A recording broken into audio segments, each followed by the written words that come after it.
Welcome to the Compendium Podcast hosted by Leadership Books. In just moments, our host Michele Smith will be joining us with a very special guest. Before we get started, I would like to introduce you to Michele. She's an award-winning marketing professional with years of experience in diverse markets. She is a 4-time published author and is also a seasoned publicist and national speaker. Michele has appeared on Rachel Ray, ABC, CBS, CNN, Fox National News, Success Magazine, and many national radio programs. And she specializes in helping authors and business owners achieve publishing success. Won't you please welcome Michele Smith? Welcome to the Compendium Podcast. I'm your host, Michele Smith, and I'm so excited because we have author Michael Stickler here this morning. He is a publisher, internationally sought after speaker, producer. Frankly, he's done more things than I can even count. And his last book was a bestseller, and I'm very excited today to talk about his newest book that's coming out this fall, Ghost Patriot. Welcome, Mike. Really, very, very happy to have you here this morning. Thanks, Michele. I'm pretty excited to talk about this book as well. Yes, it's definitely, without question, I'd say a page turner, and I fully expect to see this on the silver screen. So let's really dive into the book. How do you feel about, what was the big idea behind the book? Was there a central problem you're trying to solve with the book? If you can elaborate on either one of those, that would be fantastic. So, Michele, as you know, this is my first fiction book, and it was kind of a new kind of writing style for me. I found it fun and exciting, but really where it came from is when I was researching Cliven Bundy American Patriot, and I was doing the work, the sheriff down in Las Vegas, Sheriff Gillespie said in a TV interview, he said, if there would have been a backfire, some kind of incident in that intense moment in 2014 in the desert of Nevada with Cliven Bundy. If just one little thing would have gone wrong, there would have been, somebody would have opened fire, and how it would have turned out would have been completely different. And for some reason, I mean, you got to remember that was back in 2017. That was when I was writing the book. The interview was 2014, but it was back in the back of my mind the whole time, just going, man, this was so close. This could have gone so bad. And then since that time, I've watched one incident after another occur in our country. And by providence, by the hand of God, by luck, whatever you want to call it, disaster was avoided. And so when I started writing Ghost Patriot, the idea is what if some of these things, what if they had gone wrong? How would the American public have responded? How could it have damaged our country? Of course, it's a fiction book, but the stories are torn right out of the headlines. And then I play out a scenario that could have been completely different. Things like, the open borders that we have down along the Mexican United States border. What happened if would happen if a mass group of foreign terrorists came across the border down there? What could we do? How would we respond? Would we even know? And so those were kind of the ideas behind the book. And again, as I said, it was an awful lot of fun to write. Yeah, absolutely. And actually, you kind of went to my next question already about how you discovered the problem. So just to back up for a second for our listeners who aren't familiar with the Cliven Bundy story and your former bestseller, do you want to elaborate on that a little bit so people can kind of hear a little bit about how you got the inspiration to write Ghost Patriot, and any information that you'd like to share about, give the readers a teaser, or listeners a teaser for Ghost Patriot as well would be absolutely fantastic. Having read the two, I see the correlation between both books, but I'd like to hear from you, kind of give an overview. Would be great. Sure. So Cliven Bundy American Patriot was my first non-Christian book. I had been writing Christian books until then. And I met Cliven Bundy and in just very amazing circumstances. And I had a chance when he was in the middle of facing something like 400 years of charges.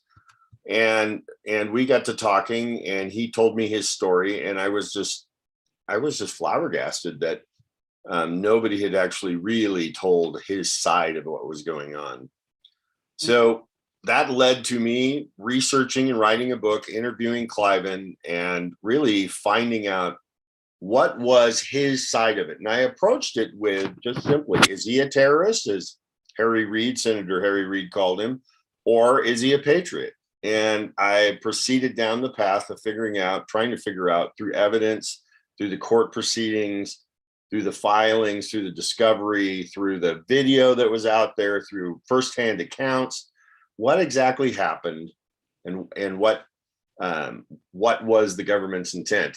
I also sat through every day of his criminal trial, of Cliven's criminal trial, and recorded that, which none of the media not only didn't record it, but they didn't even, their attempts to report it were terrible. They were just really wrong. And put that all in a book. Well, that book was really kind of fun for me, and it was exciting, and I really wanted to do an honest piece of journalism in it. My editors would tell you that over time, as the book goes on, you can tell that I've kind of leaned towards Cliven's side of it, and that was only because the evidence was just overwhelming of what was happening to Cliven Bundy. And so when that book was released, it became very popular, and I sold a lot of copies of it. Been very happy with it, and so that was kind of the background for this book, Ghost Patriot. It was really kind of this thing that's been sitting in my heart, in my head, about, well, what would have happened? And so the jumping off point of Ghost Patriot, where really the catalyst for the team of characters that I put together in the book, is really what would have happened if gunshots would have happened right there in the Toquap Wash in Nevada, in southern Nevada. And then there's several other incidences that go on and how Americans respond. And then really more fun is I really started to think about, well, there's a lot of people out there that are patriots. There's a lot of people that I've met so many thousands of people who love our country and just can't stand what's going on. Mm-hmm. And they are really kind of ghost patriots themselves. They're quietly going to city council meetings, going to school board meetings, and standing up for their individual rights in different places all around the country, especially out here in the West. And so that's kind of where I came from in the book. I absolutely love it. No, thank you for that explanation. So what would you say are some of the aha moments, like in your book, Ghost Patriot? What are some of the surprises readers can expect? Well, I've got some pretty, I feel like, and those that have read it, I got some pretty cool twists and turns in there.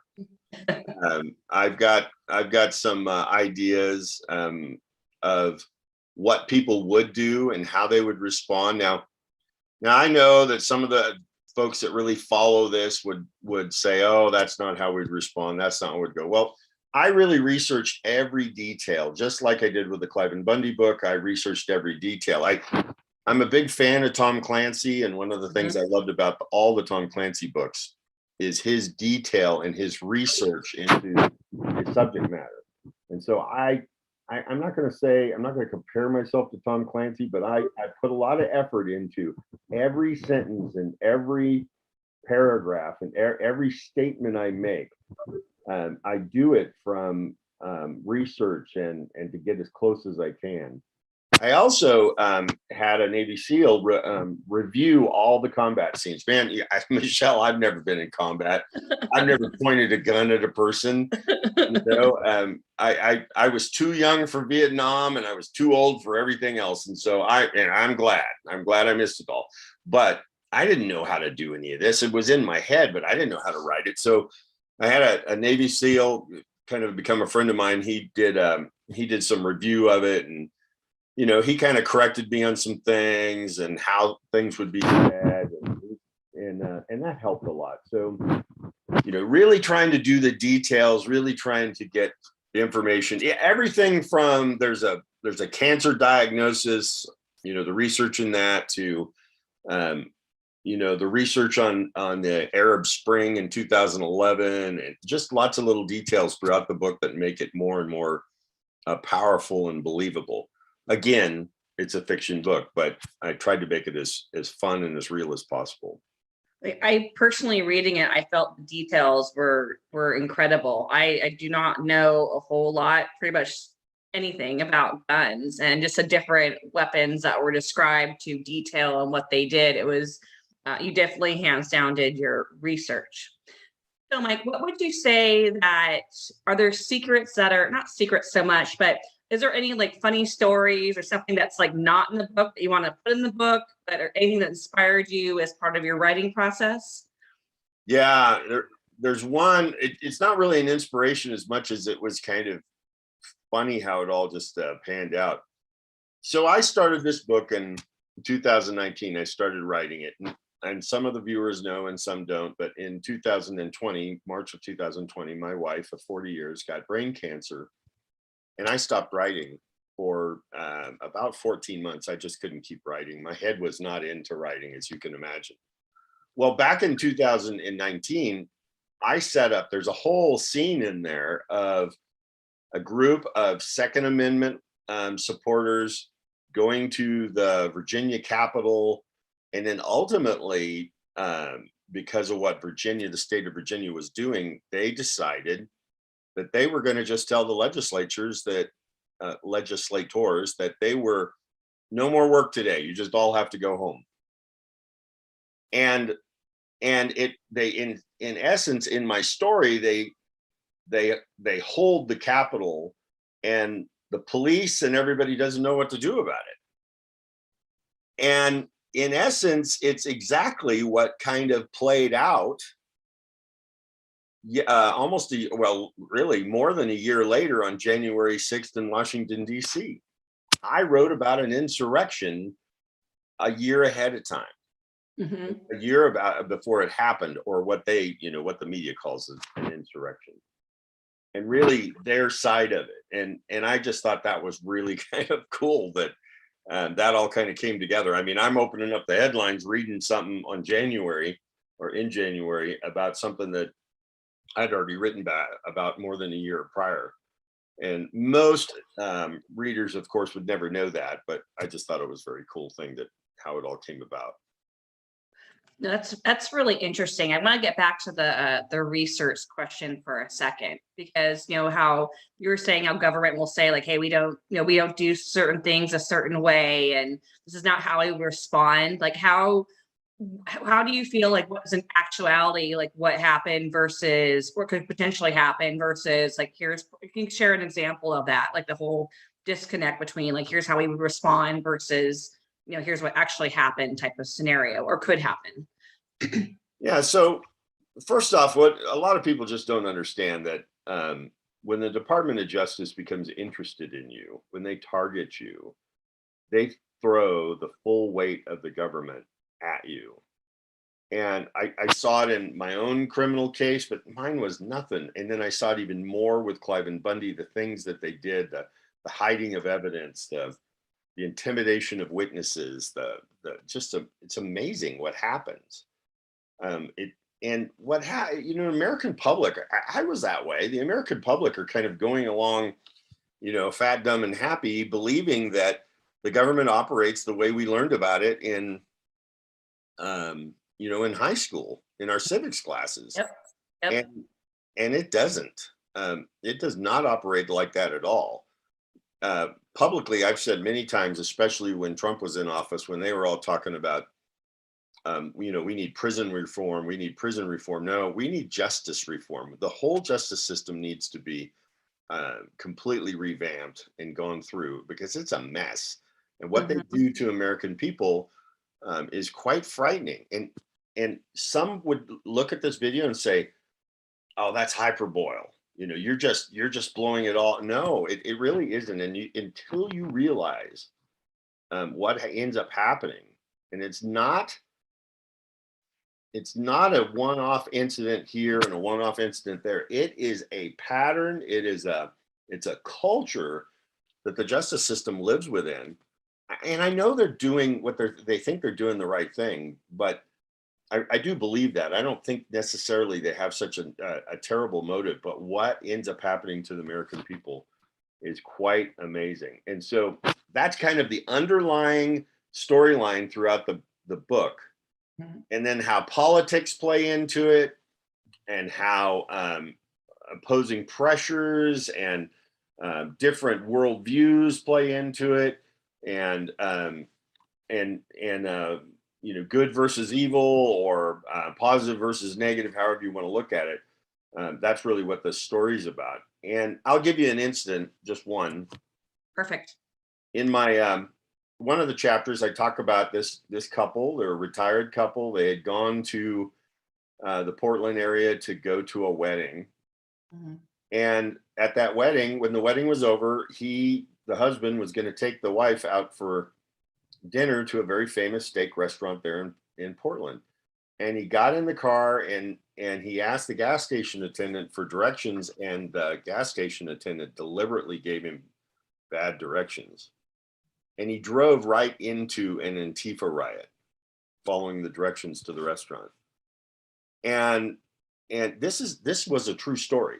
Okay. Yeah. This actually happened. This couple actually drove into this, and they were attacked, terribly attacked. Now, that in real life, the couple survived, but in my story, they don't. And really how that impacts, and how it impacts the world, not just Portland, but the world, and the change of the narrative, and they end up getting called white supremacists and all this, when it's just a nice couple who wanted to go to dinner and drove the wrong way.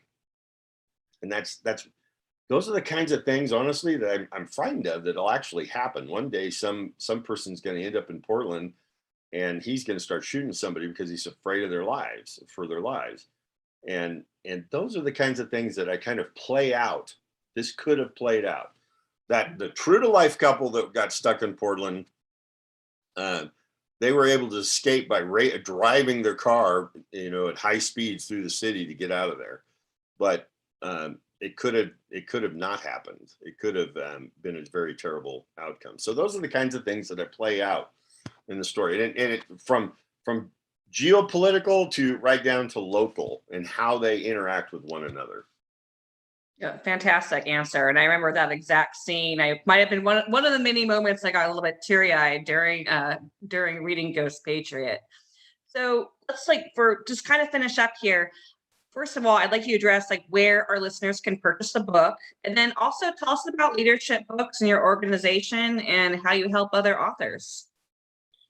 So you can get a copy of Ghost Patriot by just going to the URL ghostpatriotbook.com, ghostpatriotbook.com. The link should be right down below.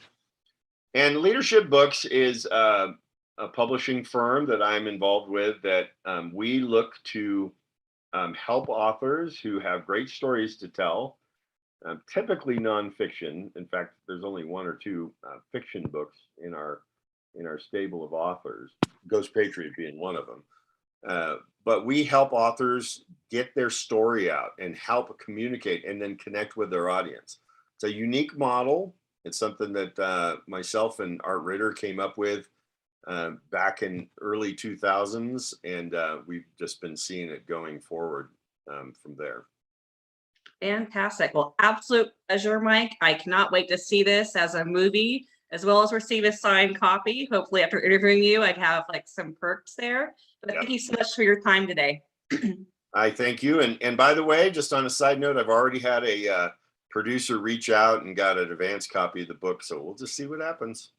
Very nice. So very best of luck with that. And again, I can definitely see this happening for you. Thank you. Thanks, Michelle, for having me. Absolutely. Thank you for joining us for today's broadcast. I do hope you enjoyed it as much as I did. And be sure to visit us online at leadershipbooks.store. There you'll find the works of some of the finest thought leaders today. And be sure to tune in here each week to gain even deeper insights from one of those leaders on the Compendium Podcast.